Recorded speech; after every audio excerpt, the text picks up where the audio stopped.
താഴെ തന്നിരിക്കുന്ന പ്രസ്താവനകൾ പരിശോധിച്ച് ശരിയായവ കണ്ടെത്തുക. വേഗം ഒന്ന് വായിക്കാം.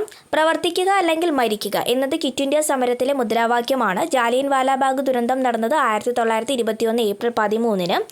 1948 ജനുവരി 20-ന് ഗാന്ധിജിക്ക് നേരെ വധശ്രമം നടന്നു. രണ്ടാം വട്ടമേശ സമ്മേളനം നടന്നത് 1931 സെപ്റ്റംബറിൽ ലണ്ടനിൽ വെച്ച്. നമുക്കിതിൻ്റെ സത്യാവസ്ഥ എന്താണെന്ന് നോക്കാം.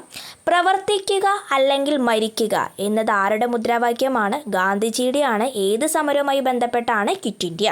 അപ്പോൾ അത് ശരിയാണ്. ജാലിയൻ വാലാബാഗ് ദുരന്തം നടന്നത് എന്നാണ്? 1919 ഏപ്രിൽ 13-നാണ്. ഇനി മറക്കാൻ പാടില്ല. 1948 ജനുവരി 20-ന് ഗാന്ധിജിക്ക് നേരെ ഒരു വധശ്രമം നടന്നു. ബിർള ഹൗസിൽ വെച്ചിട്ടാണ്. ബോംബ് സ്ഫോടനമായിരുന്നു.